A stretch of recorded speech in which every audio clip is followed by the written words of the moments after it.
les consignes de distanciation. Madeleine Martine, merci. On écoute Christian Dubé. Commençons d'abord par les niveaux d'alerte, comme on fait habituellement. Alors, compte tenu de la situation, j'annonce que la santé publique fait passer toute la CMM à l'orange. S'y ajoute également, pour les Laurentides, ce qu'on appelle la MRC Rivière-du-Nord, qui inclut notamment la ville de Saint-Jérôme. C'est important de dire qu'on fait ces changements parce que les cas positifs, les éclosions et les hospitalisations sont en hausse dans ces régions. Je demande aux citoyens de la CMM et de la MRC de Rivière-du-Nord d'être encore plus prudents et d'augmenter votre vigilance et de réduire, comme nous avons discuté hier, fortement vos activités sociales. Dr Arruda et son équipe surveillent aussi de très, très près la situation à Montréal et, je le répète, la situation demeure inquiétante. Bon, maintenant, un peu ce que j'ai mentionné hier, les changements de palier d'alerte démontrent tout le sérieux de la situation. Hier, on a envoyé un message très clair aux Québécois que peu importe le palier d'alerte de votre région, vous devez limiter vos contacts et vos activités sociales. Je pense que le message a été très clair. On n'est pas en train de dire, par contre, que c'est la nouvelle normalité. Ce qu'on vous demande, c'est de faire un effort spécial pour limiter nos contacts, et je le dis, pour les 28 prochains jours. Si on met ça dans le temps, comme je le spécifie aujourd'hui, je pense que ça va encourager les gens à comprendre que oui, c'est un effort supplémentaire, mais qu'il peut y avoir une fin à ça. Alors, je le répète, ce qu'on vous demande, c'est de faire un effort spécial pour limiter vos contacts, ce qu'on a appelé les contacts sociaux, pour les 28 prochains jours. C'est pour un mois, ce n'est pas permanent. On vous demande un mois d'effort pour casser la deuxième vague. Je vais aussi être le plus clair possible, parce qu'hier, j'ai donné des exemples. On en a parlé beaucoup dans les 24 dernières heures. Je le répète, je vous demande d'annuler les soupers entre amis à la maison, les barbecues, les parties, tous les rassemblements que vous pouvez éviter. Pour le prochain mois, on réduit nos contacts au minimum. Bon, maintenant, sur le traçage, j'aimerais dire quelques mots rapidement. Je veux répéter le mot qu'on a dit un peu plus tôt cette semaine. C'est important que les gens puissent collaborer à nos enquêtes, étant donné la situation. Et pour que vous sachiez qu'il s'agit bien d'un appel de la santé publique, nous avons fait un ajustement pour nos lignes téléphoniques et maintenant, ce sera affiché santé publique sur vos téléphones quand on communiquera avec vous. Alors ça veut dire, s'il vous plaît, prenez l'appel. Si sur votre téléphone, c'est marqué santé publique, s'il vous plaît, prenez l'appel. On a besoin de votre collaboration.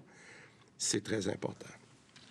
Une autre bonne nouvelle, on a su ce matin que nous avions performé 36 000 tests.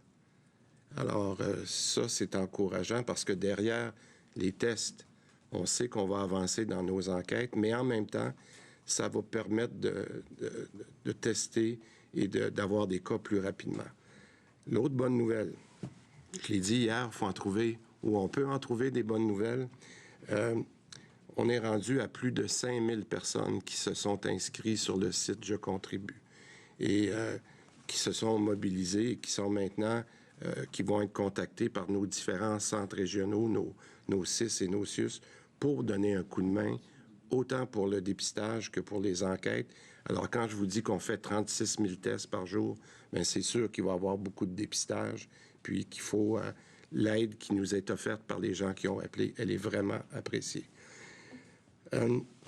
J'aimerais rappeler aux Québécois en terminant qu'on a tout fait ça, on fait tout ça pour combattre ce virus-là. On doit protéger notre population, nos travailleurs de la santé, je le dis, les gens des écoles, les enseignants, mais aussi, je veux rappeler que l'effort qu'on vous demande, il est vraiment particulier pour les 28 prochains jours, et je le répète, ça peut faire une grande différence. Je vais dire quelques mots en anglais. Given the situation... Étant donné la situation, j'annonce que la santé publique va décréter que vire en orange la CMM. Également, la région de Saint-Jérôme, la MRC de Rivière-du-Nord également va devenir orange. La décision a été prise parce que le nombre d'éclosions, d'hospitalisations et de cas positifs connaissent une recrudescence dans la région. Nous vous demandons de faire un effort spécial pour limiter vos contacts interpersonnels durant 28 jours. Donc, j'insiste pour que vous limitiez les contacts pendant 28 jours. Ce n'est que pour un mois, ce n'est pas permanent. Nous vous demandons un mois d'effort pour briser la deuxième vague, casser la deuxième vague. Je vais répéter le message que j'ai prononcé il y a une semaine. Il est essentiel que vous collaboriez sur les enquêtes et nous vous ferons savoir. Voyez-vous, nous avons utilisé un mécanisme qui vous permet de savoir que c'est la santé publique qui appelle. C'est dans l'afficheur. Donc, répondez à l'appel. Vous verrez le numéro apparaître sur votre afficheur car nous avons besoin de votre aide pour le traçage, étant donné la situation liée à l'éclosion. Je vous demande de faire un effort supplémentaire, donc, pendant 28 jours. Encore une fois, merci. Nous commençons aujourd'hui avec François Carabin du journal Métro. Bonjour, monsieur. Monsieur Dubé, qu'est-ce qui vous a fait changer de fusil d'épaule depuis le début de la semaine pour arriver à la conclusion qu'aujourd'hui, on demande aux Québécois un mois d'effort? Est-ce que c'est les hospitalisations qui augmentent, notamment ce matin? Je pourrais laisser peut-être le docteur Arruda répondre, puis je reviendrai si au besoin pour une précision. Il faut comprendre que ce qui se passe actuellement, c'est une transmission communautaire diffuse, particulièrement dans nos contacts sociaux privés, si vous me permettez.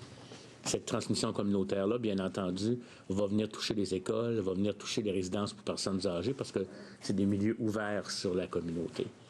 Donc, pour casser cette transmission-là ou diminuer sa probabilité d'occurrence, on demande un effort aux Québécois de diminuer leurs contacts sociaux. Et je pense que ce que le ministre a demandé là, comme genre d'exemple, ça correspond à diminuer cet effet-là. Peut-être que ce que je compléterais, parce que moi, je trouve la question appropriée, quand vous nous avez dit, puis on a beaucoup entendu que les gens étaient un peu tannés, puis vous avez demandé, est-ce que le message passe? Je pense qu'en expliquant mieux aux gens que en ce moment, on peut faire une différence à court terme. Ça devient un peu irréel. Ça fait 6 mois qu'on vit dans ce contexte-là. Puis je pense que notre rôle, puis je l'ai dit, on peut s'améliorer à chaque jour. Là, on s'est dit, on le voit qu'on est au pied de cette vague-là. Et les gens, déjà, au lieu de prendre l'attitude de dire c'est fini, on est dans la vague, on s'est dit comment on peut expliquer aux gens que l'effort peut être important. Puis vous vous rappelez, hier, on l'a vu, là, Bas-Saint-Laurent, c'était le grand coupable il y a 7-8 jours. Puis tout d'un coup, parce que on a réussi à contrôler les éclosions, ça va bien dans le Bas-Saint-Laurent. Alors, moi, c'est ça, je pense, qui nous a influencés à dire, on va continuer la même chose, on va regarder notre système d'alerte, mais on veut répéter aux gens qui peuvent faire une différence. Puis, pourquoi 28 jours? Bien, c'est ça que nos experts nous disent. Les cycles, c'est des cycles de 14 jours. Alors, dans 28 jours, si on fait attention, et je vous le dis, c'est pas si long, 28 jours, quand on y pense, une journée à la fois, on pourrait voir une très, très grande différence dans les prochaines semaines. Merci. Sinon, Dr Arruda, j'aimerais attirer votre attention sur le cas de Montréal-Nord, où le nombre de cas reprend à la hausse. Ça avait été l'épicentre de la pandémie au Canada, on peut même dire, durant la première vague. Dans un contexte de transmission communautaire élevée, qu'est-ce que vous comptez faire dans les prochains jours pour limiter la transmission dans des quartiers qui sont, par exemple, plus denses, plus défavorisés, où on avait remarqué une hausse des cas plus importante durant la première vague? La directrice de santé publique de Montréal-Centre va faire des interventions qu'on appellerait adaptées à ces réalités-là. Là. Utilisation d'organismes communautaires, augmentation de l'accès au dépistage, ce qui est plus facile maintenant que ça a déjà été. C'est aussi s'adresser, je vous dirais, avec des approches multi-ethniques, en tenant compte des communautés et des éclosions. Donc, c'est un travail, je dirais, de mobilisation communautaire pour aller faire rapidement ce qu'on appellerait des diagnostics, isoler les cas et faire les enquêtes, en plus de stratégies de promotion et de prévention dans ces communautés-là. Je pense que c'est là qu'est la clé du succès. Puis très honnêtement, pour mobiliser une communauté, là, puis c'était une des phases importantes dans l'OMS, il faut que la communauté participe si on va être en mesure de le faire. Donc, c'est de travailler avec les acteurs du milieu. Ça va se faire notamment avec le CIS du territoire, qui est impliqué aussi les organismes soit du CIS ou de la communauté qui travaillent déjà dans le milieu, qui sont les mieux placés pour nous aider à aller porter le message, parce que ces gens-là peut-être n'écoutent pas le point de presse nécessairement pour toutes sortes de raisons et de barrières. Puis on va faire, comme on a fait aussi antérieurement, là, pour les personnes, les itinérants ou autres, de s'assurer qu'il n'y a pas de situation qui les mette dans des risques importants. Merci. Louis Lacroix, Cogeco Nouvelles. Bonjour, Monsieur le ministre, Monsieur Arruda. Jusqu'à quel point vous êtes... parce qu'il y a des régions, on se rend compte, là, aujourd'hui, les chiffres sont assez sérieux, notamment dans la région de Québec. Vous êtes à quel... comment dire? Votre niveau de patience à l'égard, par exemple, des bars, des restaurants, etc., est rendu où? Bon, je comprends que vous axez beaucoup sur les rassemblements à la maison et tout ça, mais on entend, il y a des gens, des restaurateurs qui sont inquiets, autant à Québec qu'à Montréal. Est-ce que vous en allez vers une fermeture des bars, des restaurants? Je vous laisse répondre. Puis... Oui. Il faut analyser la situation. Là. Je ne peux pas dire que ça n'arrivera pas. Ça va dépendre de ce qu'on va observer en termes d'épidémiologie. Comme on vous l'a dit, actuellement, là, la raison pour laquelle on n'a pas fermé les bars ni les restaurants, c'est que ce n'était pas la majeure de l'éclosion, parce que même la transmission communautaire peut introduire un client dans l'établissement ou un travailleur qui l'a rattrapé, pas dans le restaurant lui-même comme milieu, mais à l'extérieur. Mais c'est une chose qui est possible. Si on doit, à mon avis, renforcer nos mesures, on va y aller. C'est la santé qui est la priorité numéro 1. Mais il faut aussi voir les effets pervers de ce qu'on fait si on pense que ce n'est pas nécessairement la bonne mesure. C'est là qu'il y a un équilibre et une analyse qui est très importante. Parce que là, on a tendance à avoir seulement les nombres de cas, mais il ne faut pas oublier les effets que ça peut avoir sur nos jeunes quand on fait des fermetures, sur nos personnes âgées, si on les empêche de vivre, entre guillemets. Donc, c'est cette balance-là qui est discutée. Mais c'est clair ici, là, j'ai pas une demande de sauver l'économie. J'ai une demande de sauver la population et la santé. Par contre, il faut faire le bon choix. Je ne sais pas si vous comprenez ce que je veux dire. Les gens, on associe trop souvent des milieux automatiquement à c'est là le problème, puis le problème est ailleurs. L'angle mort est actuellement, l'indice qu'on a, c'est une transmission communautaire très intense qu'on doit refermer.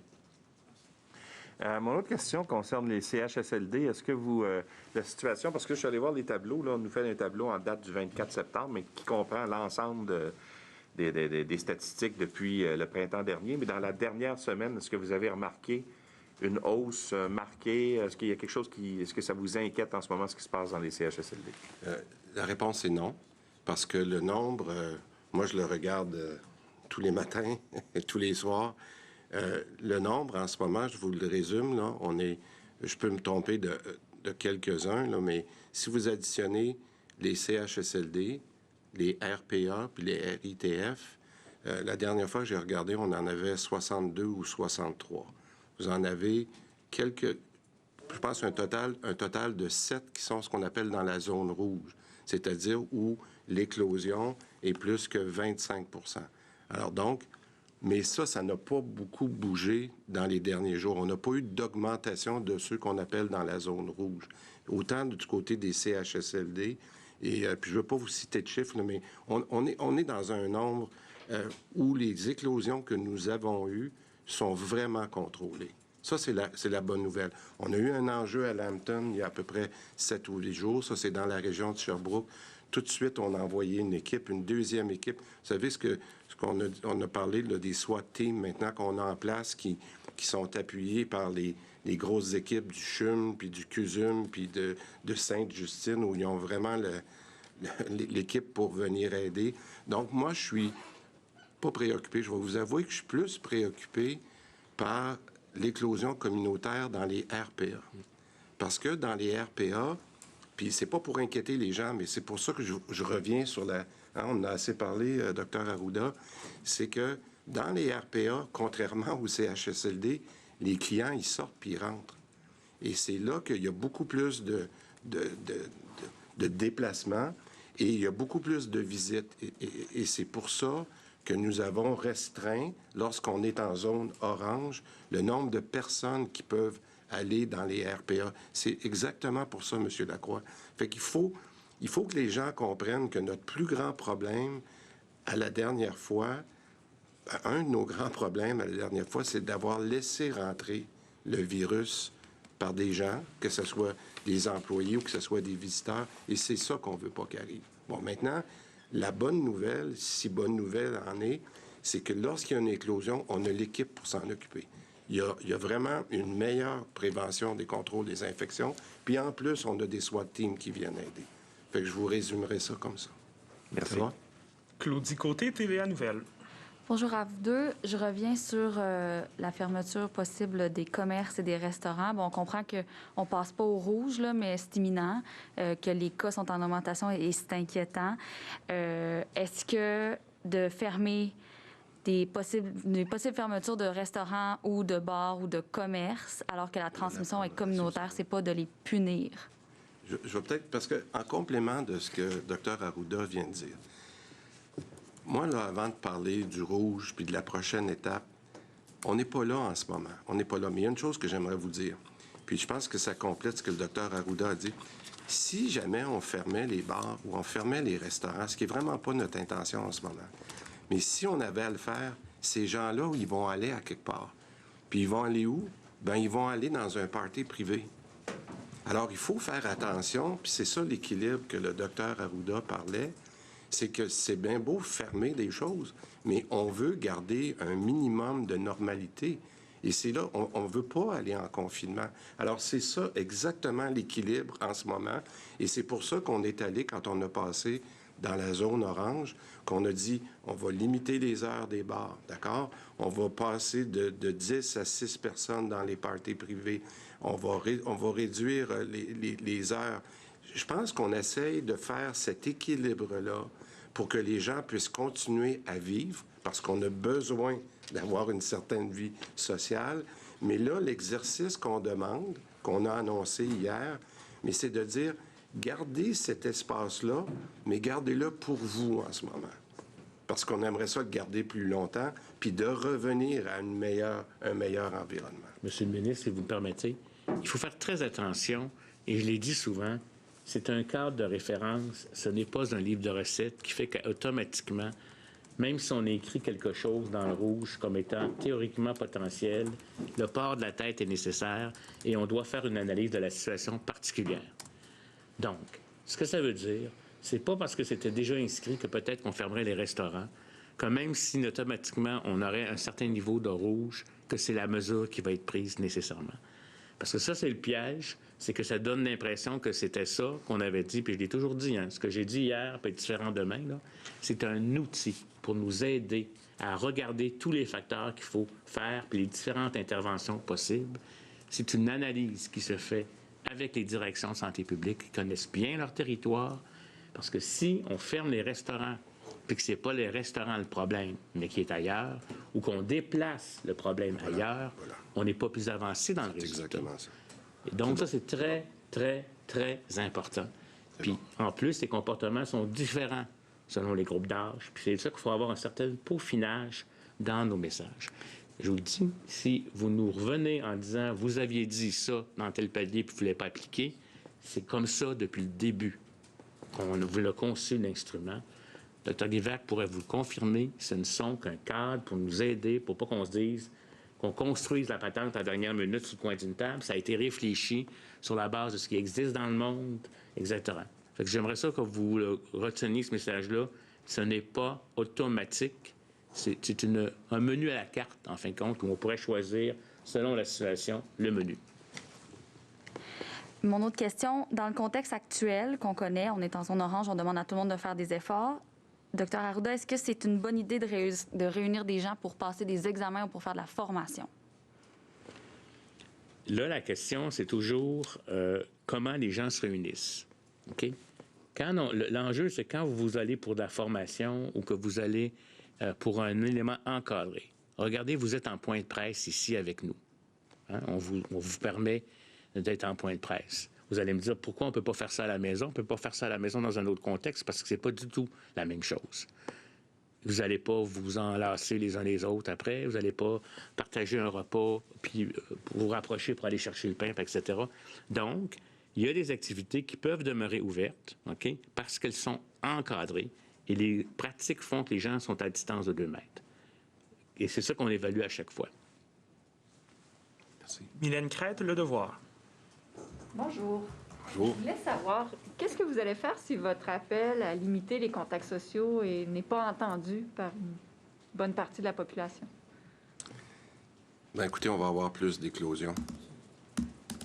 Mais quels outils vous avez à votre disposition? Alors, est-ce que je dois comprendre que c'est une forme d'impuissance, là? Bien, je n'appellerais pas ça de l'impuissance parce que je pense qu'on a vu quand même une très bonne réaction depuis qu'on a mis les zones d'alerte en place. Vous vous souvenez, là, quelques jours après, les gens nous parlaient, on nous parlait des paliers d'alerte. Les gens, je pense, ont pris conscience. Mais je vous répète, peut-être, vous allez me trouver un vieux radoteux, là, mais ce que je vous ai dit il y a quelques jours, ça prend un certain temps avant d'avoir l'impact. Moi, je pense que la prise de conscience, là, on l'a dit, les gens ont été très conscients, ont fait un effort durant la première vague. Il n'y a personne qui doutait que les Québécois étaient là. Il y a eu un relâchement à la fin de l'été. On revient de vacances, on dirait qu'on a oublié le virus. Puis là, c'est là qu'on a dû, je pense, ajuster notre communication. Mais je pense que les gens l'ont compris. Cependant, comme je vous ai expliqué, la fin de semaine du travail, on commence à en payer les effets, mais c'est long avant d'avoir cet effet-là. Alors moi, au contraire, là, je ne suis pas en train d'abdiquer, mais je pense que notre rôle, c'est de répéter le message, que les gens comprennent. Vous avez vu qu'on a fait une publicité, une communication télévisée et par les médias sociaux qui est assez difficile lorsqu'on voit les cas de gens qui ont eu justement le virus. Il va en avoir d'autres dans les prochains jours. Je pense qu'on n'a pas abdiqué. Au contraire, on va continuer de communiquer.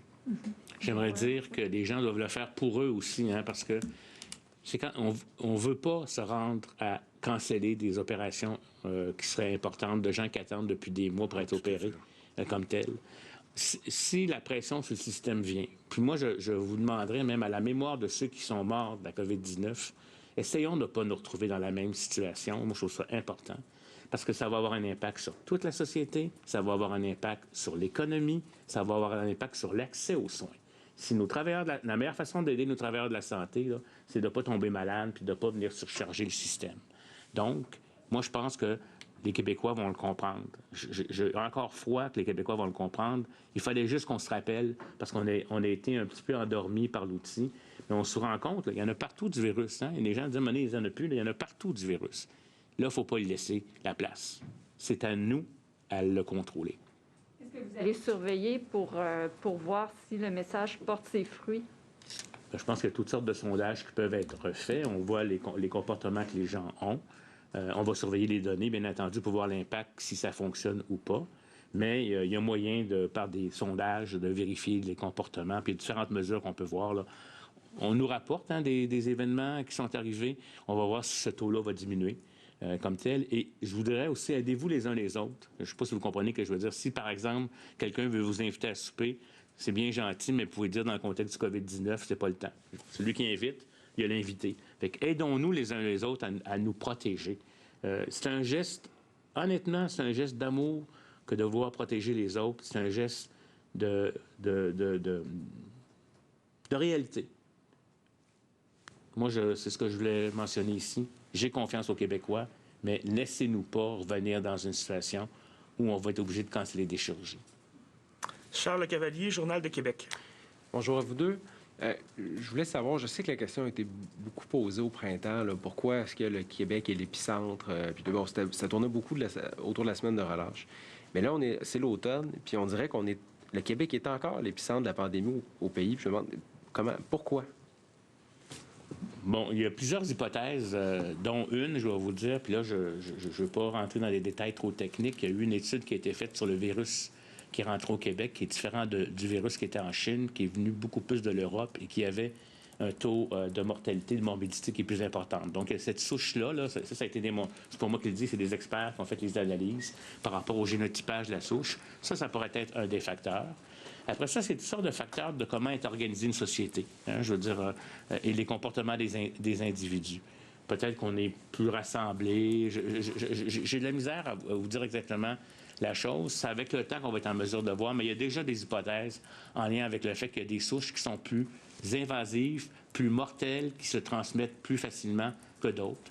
La souche asiatique qui est arrivée en Colombie-Britannique n'est pas la même que celle qu'on a eue ici. D'ailleurs, toute notre orientation de soins a été basée sur éviter ce qui se passait un peu comme c'est arrivé en Italie.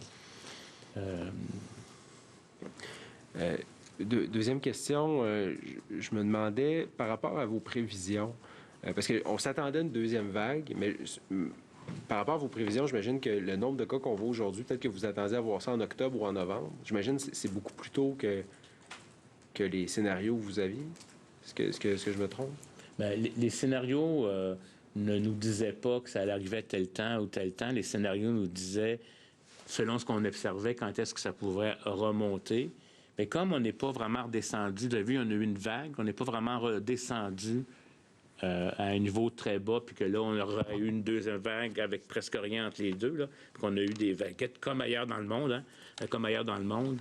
Bien là, c'est normal qu'on observe ça. L'enjeu, actuellement, là, je vais revenir avec une image du printemps, il faut l'écraser, ce courbe-là. Là. Celle-là, il faut l'écraser. Pour pas qu'elle vienne nous remettre dans une montée exponentielle, parce que l'hiver n'est pas encore arrivé, les autres virus ne sont pas encore arrivés.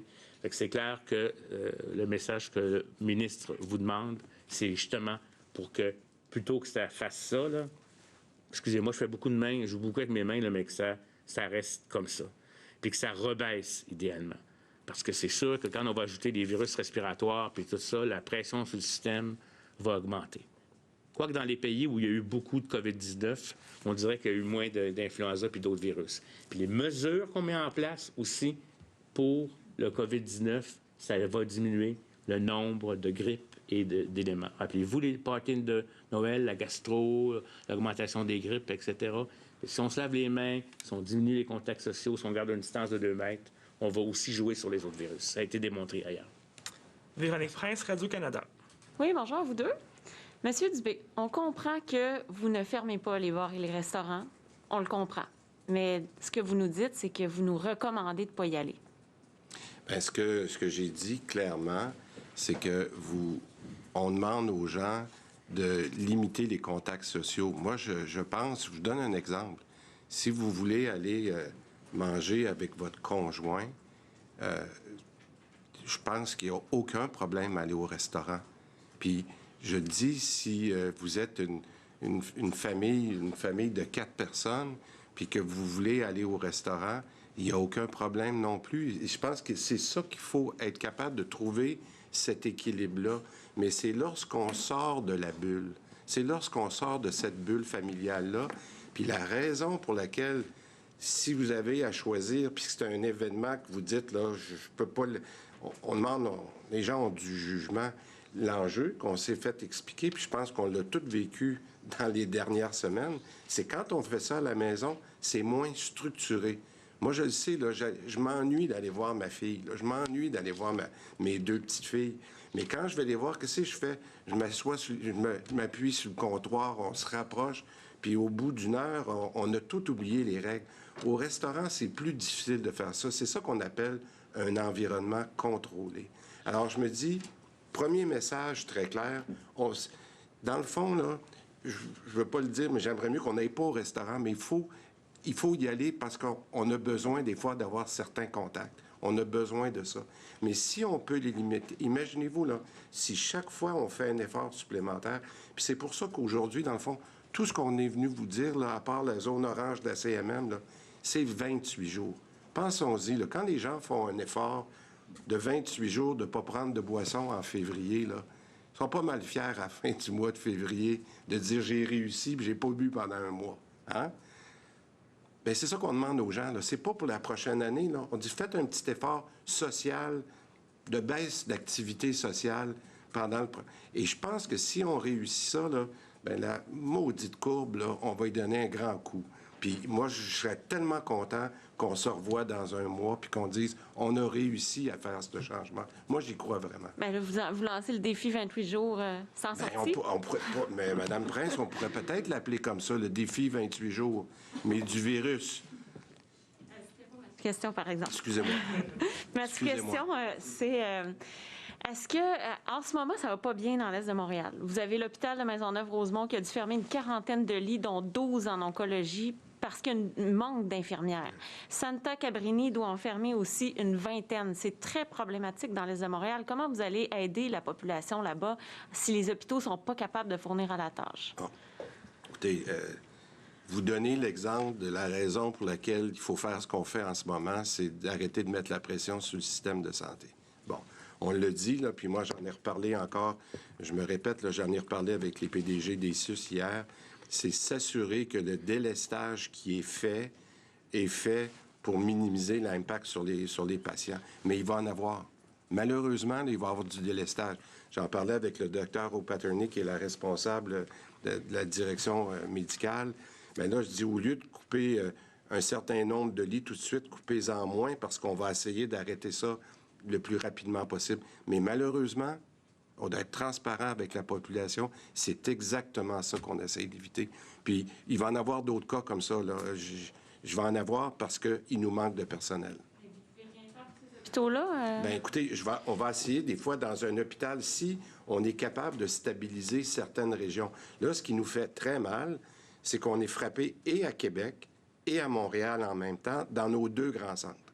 Si on pouvait avoir une stabilisation, par exemple, en Estrie, là, où ça a l'air de bien aller, bien, il y a peut-être du personnel qu'on pourrait aller chercher. Mais je vous le répète, je vous l'ai dit l'autre jour, la vague est différente. On se fait frapper à Montréal et à Québec en même temps. Et là, cette relation-là ou interrelation qu'on peut avoir est plus difficile. Alors, c'est pour ça qu'on demande aux gens, moi, quand je vois les chiffres de Québec encore aujourd'hui, là, du nombre de cas, on n'est pas dans la bonne direction. Là. Alors, on va travailler pour ça, mais il faut que les gens nous aident à enlever la pression sur le système. Merci. Alors, avant de passer en anglais, je vais me permettre des questions moi-même, Hugo Pilon-Larose de la presse. Monsieur Dubé, pour pas qu'on ait une vague de grippe aussi cet automne, est-ce que vous réfléchissez à l'opportunité d'offrir le vaccin contre la grippe gratuitement à tous les Québécois? Horacio, je vous laisse avec ça. Le vaccin est gratuit, mais pas nécessairement pour tous les Québécois, si vous me permettez. L'objectif de vaccination contre la grippe, c'est de réduire les complications pour les gens qui sont à risque. Donc, on a vraiment... parce que vous savez, quand on est jeune, on fait une grippe, c'est pas agréable, etc., mais la probabilité d'avoir des complications, elle n'est pas là. Ce sont les malades chroniques, qui d'ailleurs, des fois, ne sont pas vaccinés. Il faut vacciner les bonnes personnes au bon moment, dans le bon temps. Donc, on a un programme, on a augmenté de 35 % la quantité de vaccins par rapport à l'année antérieure. Et notre campagne va avoir lieu, là, comme elle a lieu à chaque année. Puis on va particulièrement cibler, je vous dirais, les gens qui ont des maladies chroniques. On a augmenté aussi d'autres professionnels qui vont pouvoir faire la vaccination, dont les pharmaciens, qui sont souvent en contact avec des patients, qui voient un peu s'ils sont des malades chroniques ou non, et qui vont leur offrir la vaccination. Excellent. Monsieur Dubé, hier, vous avez littéralement supplié quasiment les Québécois, puis vous le répétez aujourd'hui, de limiter les contacts sociaux. Je suis allé faire un tour au parc Victoria. C'était rempli de jeunes, assis en rond, qui ne respectaient pas la distanciation. Sur la rue Saint-Joseph, au centre-ville de Québec, près de bars très populaires chez les étudiants, à la sortie des bars, rempli de jeunes aussi, ça fumait la cigarette, ça se passait un joint. Visiblement, ces gens-là, ils vous écoutent pas là, en ce moment. Qu'est-ce qu'on peut faire pour les rejoindre, autrement que par de la pub? Est-ce qu'on ne devrait pas envoyer des employés de la santé publique, un peu comme on l'avait fait à l'aéroport pour parler aux voyageurs, mais pour parler à ces jeunes-là puis essayer d'établir une communication avec eux? Bien, écoutez, je pense que l'équipe du docteur Arruda fait un grand effort en ce moment. Là. Je vous l'ai dit, le nombre d'enquêtes pour le traçage met beaucoup de pression sur les équipes. Est-ce qu'on en aurait supplémentaire? Peut-être que parmi les volontaires, parmi les personnes qui se sont pointées là, dans les derniers jours, est-ce qu'on pourrait faire ça? Je pense qu'on va regarder avec le docteur Arruda. Je suis peut-être pas le meilleur porte-parole pour parler aux jeunes. Peut-être que c'est moi le problème. On va essayer de trouver des moyens de communication. Nos gens de com, en ce moment, on travaille sur certaines publicités que vous allez voir dans les prochains jours. Je vais vous dire, on va tout faire pour entrer en communication parce que ces gens-là, ces jeunes-là, ils font partie de la solution. Peut-être qu'on n'a pas réussi à bien leur expliquer l'impact qu'ils pouvaient avoir eux-mêmes sur le système. Mais je vous le dis, on va prendre tous les moyens pour les rejoindre. On va utiliser toutes sortes de médias sociaux, mais j'aimerais aussi qu'on ne stigmatise pas trop les jeunes aussi, parce qu'il y a plein de jeunes qui font du très bon travail. Effectivement. Puis il faut les utiliser, parce qu'il y a aussi des adultes qui se retrouvent à la sortie des bars, etc. Vous savez, quand on est jeune, la socialisation, c'est important, etc. Là, je pense, mais j'aimerais ça aussi qu'on ne donne pas l'impression que tous les jeunes sont comme ça et qu'ils font par exprès. Et je pense qu'il faut falloir les aborder différemment pour qu'ils fassent partie de la solution comme telle, mais il faut qu'il y ait un mouvement de resensibilisation, une norme sociale qui se réinstalle. On l'avait installée au printemps. Elle s'est désinstallée parce qu'une norme sociale, ça prend des années à être maintenue. Fait que moi, je pense qu'on va aller les chercher. On n'est peut-être pas les bons porte-parole, moi non plus. Je suis rendu trop vieux, même si je me sens aussi jeune qu'eux autres. Eux, c'est pas ça qu'ils voient quand ils m'entendent.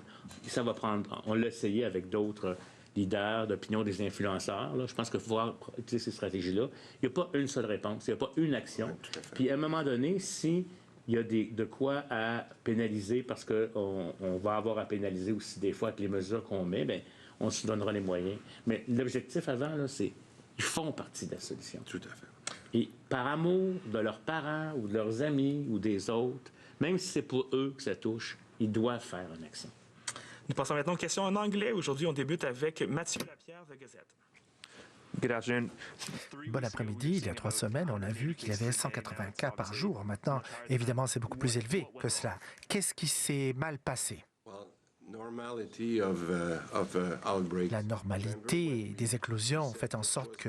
Vous vous rappelez que c'était le premier niveau. On vous a dit ça, le premier palier. Vous vous en rappelez. En fait, 120 ou même 180. Lorsqu'on parle de cas par million, ça c'est 20. En fait, c'est là où nous sommes entrés au niveau du palier jaune. Malheureusement, on est arrivé à une situation qu'on avait prévue précisément. Si on est arrivé à 20, c'était la première zone d'alerte. Et donc, nous sommes chanceux car certaines régions n'y sont pas arrivées. On devrait tout faire pour éviter qu'elles n'y arrivent. Je vais vous expliquer pourquoi, relativement aux pressions sur le système de santé. Mais il y a beaucoup de places entre 20 et 60 en tant que nombre de cas pour passer au niveau orange. Maintenant, nous sommes au palier orange.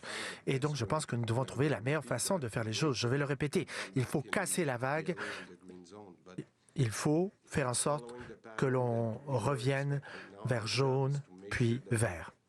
Notre travail, c'est d'opter pour la vigilance, de bien surveiller la question. J'aime beaucoup ce défi. Vous savez, je ne sais pas si la personne qui a posé la question a un brevet ou un droit d'auteur là-dessus, mais j'aime beaucoup ce défi de 28 jours. Est-ce qu'il y a trop de cas à Montréal ou dans la ville de Québec? Est-ce qu'il y a trop de nouveaux contagiés? Réponse, je pense que les choses sont en hausse et c'est très rapide. Encore une fois, il y a eu beaucoup d'éclosions. En fait, ce sont de petites éclosions, mais on doit pouvoir compter sur du personnel pour réduire, circonscrire cette contagion. Donc voilà, telle est l'intention. Donc nous sommes, je dirais que, en fait, il y a de plus en plus de personnes qui vont faire le travail de traçage. Question de Global News. Vous parlez de transmission dans la collectivité ou communautaire ou contagion, mais dans les écoles, à l'heure actuelle, il y a plus de 60 cas actifs et 1200 cas actifs presque dans les écoles. Alors, est-ce qu'il ne s'agit pas d'une commission communautaire qui a lieu dans les écoles également? Les enfants vont dans des salles de cours de 30 élèves. Ensuite, ils vont aller au parc, ils vont prendre l'autobus, ils vont participer à des activités sportives, aller voir leurs parents après. Et donc, on a vu une hausse dans le nombre de contagions après l'ouverture des écoles, le retour à l'école. Est-ce qu'il y a un lien entre le retour à l'école et la contagion? Réponse, il y a une corrélation absolue relativement à ce que l'on voit dans la communauté. Maintenant, la personne qui va dans une école, par exemple un enseignant, une personne qui travaille dans l'administration d'une école, un enfant, ce sont des gens qui vivent dans une collectivité. Ils ne vont pas juste à l'école. Et donc, la contagion du virus dans les écoles provient de la contagion communautaire. Les enfants sont contagiés dans la communauté. Les employés d'une école sont contagiés dans la collectivité. Donc, ce qui est important, c'est d'avoir une enceinte, une école, un endroit où s'il y a 3 ou 4 cas, 100, 200 in a week from now. That's not bon, on pourrait parler de 100 ou 300 cas bientôt, mais ce n'est pas le cas. Il y a des éclosions, on en fait le suivi, il y a de plus en plus d'écoles. Bien sûr, il y aura une circulation de la contagion dans la communauté. L'idée, c'est de comprendre. Est-ce que l'environnement scolaire crée des éclosions? C'est la question qu'il faut se poser.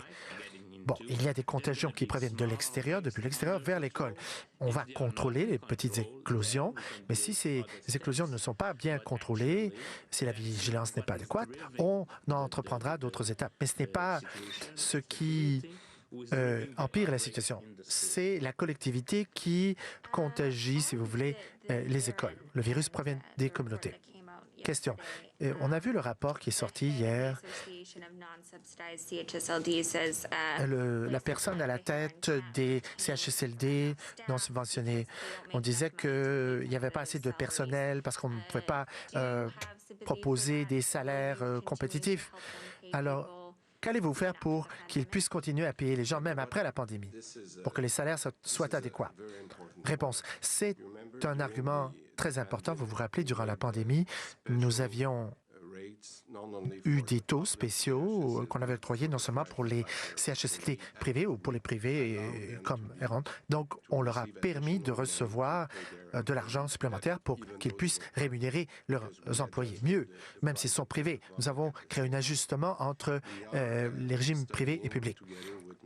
Nous avons, avec le ministère des Finances, le Trésor, et, la Santé, on a négocié et discuté pour s'assurer qu'après la pandémie, nous puissions réviser totalement la structure même.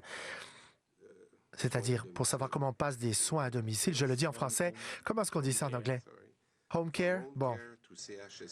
Des soins à domicile vers les CHSLD, nous allons considérer cet écosystème, cette continuité écosystémique en totalité. Nous savons que les gens sont mieux desservis dans le service de soins à domicile. On devrait investir plus d'argent dans ce modèle.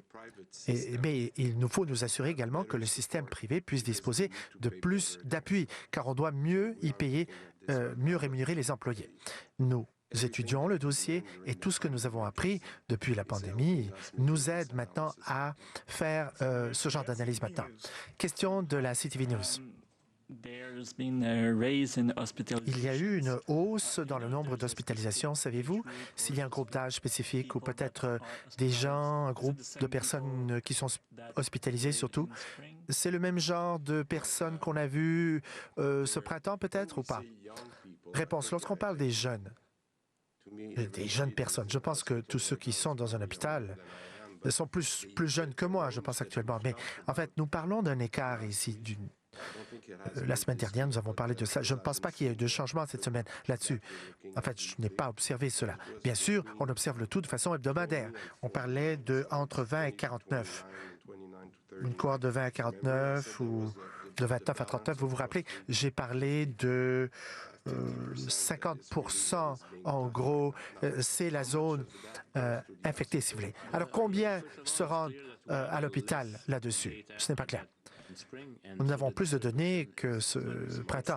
Et donc, le modèle de distribution nous dit que ce sont les personnes âgées qui encore Ils vont. En fait, je ne dis pas qu'il n'y a pas de personnes de 40 ans, de 50 ans qui ne soient hospitalisées. Non, mais c'est les personnes âgées qui vont contracter des complications et qui vont devoir aller à l'hôpital. Donc, c'est toujours le même patron comportemental au niveau statistique. Mais s'il y a de plus en plus de circulation, de contagion, la probabilité pour les jeunes de devoir être hospitalisés sera plus élevée. Car il y a toujours un risque, même si vous êtes plus jeune. Mais pour les plus jeunes, il y a des risques. Docteur Arruda, vous vous rappelez, lorsqu'on a décidé d'opter pour la publicité, il y avait un cas de trachéotomie. Ce n'était pas un vieil homme. C'était un jeune dans la quarantaine. Et donc, c'est la raison pourquoi on avait choisi cet acteur, cette distribution d'acteurs pour représenter cette cohorte de gens qui peuvent être hospitalisés. Même si vous n'êtes pas hospitalisé, vous pouvez avoir des séquelles pour le long terme. Si vous êtes un jeune, vous ne pourriez plus, par exemple, jouer à un sport à cause de problèmes respiratoires. Et s'il n'y a pas d'hospitalisation, ça ne veut pas dire qu'il n'y aura pas de séquelles ou de conséquences. Question de suivi relativement aux cohortes les plus jeunes. Avez-vous des solutions à donner pour les convaincre, pour convaincre les jeunes que le virus est dangereux, qu'il faut prendre la question au sérieux? Oui, en fait, le docteur Arruda l'a dit, en moyenne, voyez-vous, la plupart des jeunes respectent les règles sanitaires. Il y a beaucoup de jeunes qui sont les amis de mes jeunes à moi, à mon fils, et qui adorent suivre, ils suivent les règles, en fait, sanitaires. Mais dans chaque groupe d'âge, il y a des gens qui ne veulent pas respecter les règles. Il faut donc mieux communiquer de notre côté. Nous nous sentons responsables de le faire. Et il y a des gens au ministère qui travaillent sur le dossier de la communication là-dessus. À l'adolescence, quel est le profil psychologique? Voyez-vous, c'est normal lorsqu'on est plus jeune, lorsqu'on est adolescent, d'être rebelle, d'avoir un problème avec l'autorité, de ne pas voir sur le long terme. Et c'est un défi, à la fois pour le tabagisme, pour l'utilisation la consommation de cannabis ou, par exemple, pour les relations sexuelles, par exemple. C'est une période de transformation que cette période de l'adolescence. Et donc, c'est difficile de pouvoir être écouté par ces jeunes. Mais comme le ministre vient de le dire, la plupart des jeunes, il faut le dire, sont compréhensifs. Mais il faudrait opter pour d'autres stratégies pour convaincre ceux qui sont un peu plus difficiles à convaincre. Encore une fois, nous n'aurons jamais une situation où tout le monde va respecter les règles, mais plus il y a de gens qui respectent les consignes, mieux c'est. Une question maintenant en anglais. Vous avez répété à plusieurs reprises, ne vous réunissez pas cette fin de semaine ou pour le Thanksgiving, pour l'Action de grâce, ensemble, en famille, avec des amis. Mais le judo et d'autres sports sont permis. On a jusqu'à 200 quelques personnes qui peuvent aller dans les salles de cinéma. Pourquoi il y a une contradiction relativement aux limites de rassemblement alors que le nombre de cas est de plus en plus significatif? Je comprends cette question. Il semble que ce soit incohérent, mais il y a une cohérence. Parce que lorsque vous avez une fête à la maison, normalement, et c'est très, très, très souvent ce qui se passe. C'est la même chose pour moi. Il y a une fête et on oublie qu'on est en situation pandémique. On se rapproche les uns des autres de plus en plus, encore et encore. Ce n'est pas le même genre d'activité. Voyez-vous, s'il y a un souper, c'est différent d'une salle de cinéma parce que l'enceinte, la salle est plus vaste peut-être, c'est plus grand. On pourrait être dans une aréna avec 1000 personnes et personne n'entrera en contact interpersonnel rapproché. Voyez-vous, le risque est moindre ou est inexistant et on sait que certaines salles de cinéma, bon, ça pourrait marcher dans certaines salles de cinéma, même jusqu'à 500 personnes, parce qu'il n'y aurait plus que 2 mètres de distanciation physique entre les personnes. Parce que les gens qui vont au cinéma ne vont pas se donner des câlins, ils ne vont qu'écouter ou regarder un film. Mais là, la question est posée en anglais. Several regions in Quebec seems to be on the verge of moving into the red zone. Il semble que plusieurs régions du Québec se dirigent vers un palier rouge. Alors, que pouvez-vous nous dire relativement à la différence entre les régions? Qu'est-ce qui va être différent si une région passe au palier rouge? Réponse. Si on passe au palier rouge, on peut faire plus de choses, bien sûr, c'est clair, mais il faut comprendre qu'à l'heure actuelle, Même si on dressait en liste les différentes mesures que l'on pourrait entreprendre, la fermeture des restaurants, réduire le nombre d'heures pour l'accès au commerce, ce genre de choses-là, ça ne veut pas dire qu'automatiquement ça va se faire. Non. Il faudra analyser ce qui se passe dans une communauté, une collectivité. Et s'il y a un risque dans une collectivité, ce sera ciblé. Et c'est là où il faudra faire vigilance. Et donc, nous allons considérer la question, étudier le dossier, et lorsqu'on étudiera une zone et ensuite une autre, en passant d'une zone à l'autre, on va expliquer aux gens qu'est-ce que cela signifie pour une région spécifique. Puis-je poser une question en français? Vous savez, hier, quand on a fait l'annonce pour, maintenant, on va dire le 28 jours, j'avais pas 28 jours en tête quand on a fait l'annonce. Il en reste juste 27. Puis j'aimerais que tout le monde réalise que si déjà les gens ont commencé à faire des efforts de canceller des événements sociaux hier, bien aujourd'hui, c'est déjà la 2e journée. Puis si on prend une journée à la fois comme ça, je pense qu'on peut vraiment faire une différence. Fait que merci beaucoup. Passez tous un bon week-end, tranquille, en respectant les règles. Merci à tout le monde. Bon week-end. Le ministre de la Santé, Christian Dubé,